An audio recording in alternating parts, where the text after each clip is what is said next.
Эпоху Мэйдзи называют «золотым веком японских эмалей». Это не случайно. То, что мы можем видеть в выставочных залах музеев Московского Кремля, включает в себя лучшие эмали из коллекции профессора Халиля, которая способна соперничать с императорской коллекцией Японии.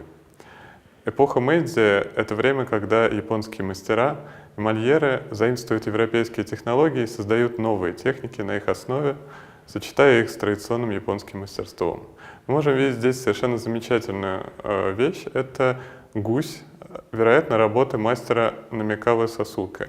Это один из крупнейших эмальеров этого времени. Вообще было два Намикавы. Одного звали Намикава Сосуке, другого Намикава Ясуюки. Они не были даже родственниками, но оба принадлежали к кругу элитных художников, специально отмеченных императорским двором.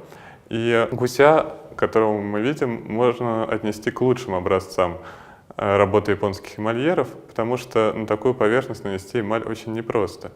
Он выполнен в разных техниках, например, клюв его выполнен из сплава сикудо.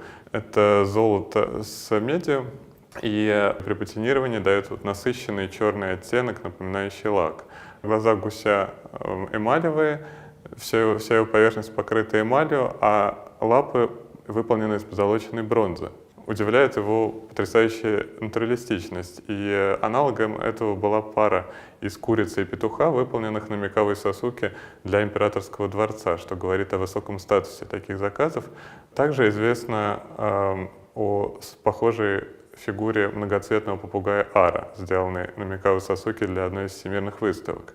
Дело в том, что японские мастера активно участвуют в всемирных выставках в Европе и Америке в этот период, и перегородчатые эмали становятся одним из важных произведений декоративно-прикладного искусства.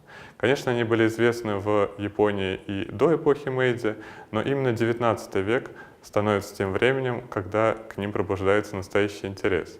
Все начинается с бывшего самурая Кадзе Цуникити, который в 1830-х годах создает копию вазы, украшенной в технике перегородчатой эмали, привезенной из Китая, и вскоре становится официальным мастером по эмалям в провинции Авари. И в эпоху Мэйдзи появляется множество разнообразных техник эмали. Например, на нашей выставке представлена прекрасная пара ваз, украшенных в технике Мориаге, при которой создавался эффект рельефного выпуклого изображения из слоев эмали.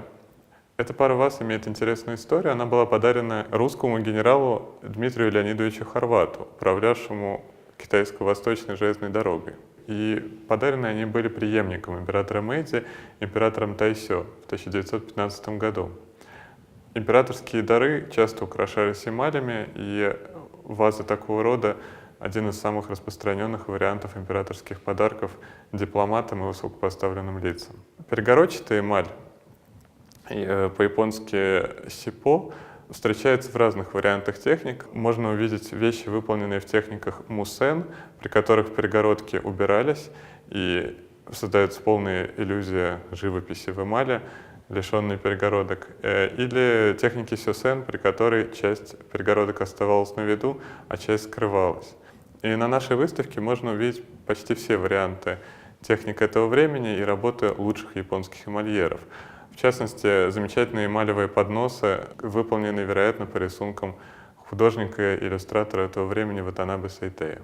В целом, эмали эпохи Мэйдзи пользовались колоссальным спросом на европейских и американских рынках и прежде всего создавались именно для того, чтобы выставляться и продаваться за рубежом.